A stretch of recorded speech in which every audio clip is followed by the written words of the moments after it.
Actualmente podemos encontrar que existen dos grandes ganadores del debate precisamente sobre qué es el aprendizaje, cómo se puede entender su naturaleza y su proceso, que son las perspectivas asociacionistas y las perspectivas constructivistas.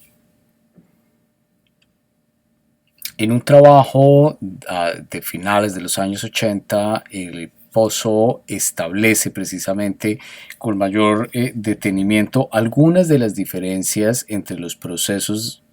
asociativos y constructivistas para entender el aprendizaje. Estas diferencias las retoma en el libro en el que estamos trabajando en otro capítulo, por eso voy a hacer una presentación muy esquemática precisamente al respecto. Para poder realizarla,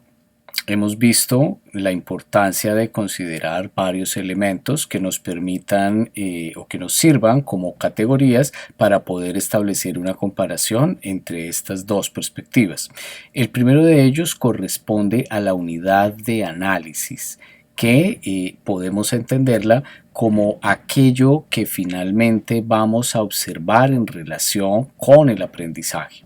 Por otro lado, la siguiente categoría tiene que ver con el sujeto,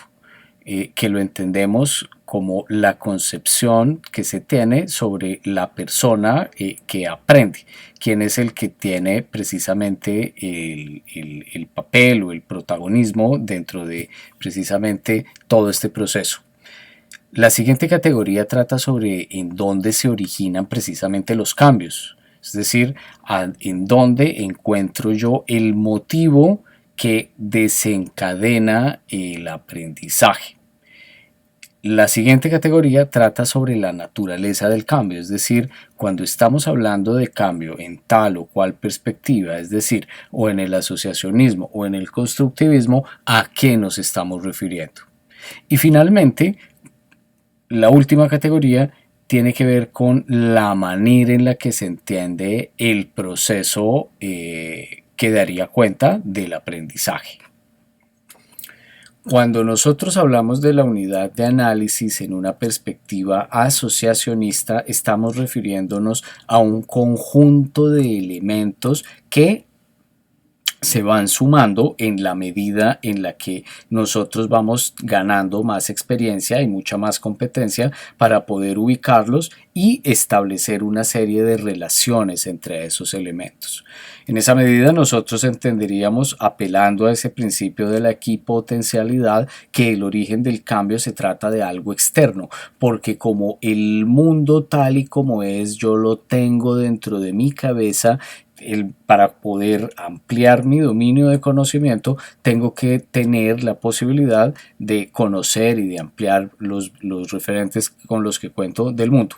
En esa medida se habla de un cambio cuantitativo porque, voy a ponerlo de esta forma, es aditivo, es decir, va sumando una tras otra, tras otra, tras otra, de tal manera que yo voy reuniendo una serie de elementos que luego, más adelante, me van a permitir a mí establecer una serie de relaciones.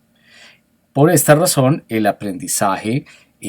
se entiende como un proceso de asociaciones, asociaciones que me permiten establecer esas relaciones entre elementos, de tal manera que la concepción del sujeto es un sujeto que reproduce dentro de su propia mente la misma estructura del mundo, y en esa medida sería un sujeto estático.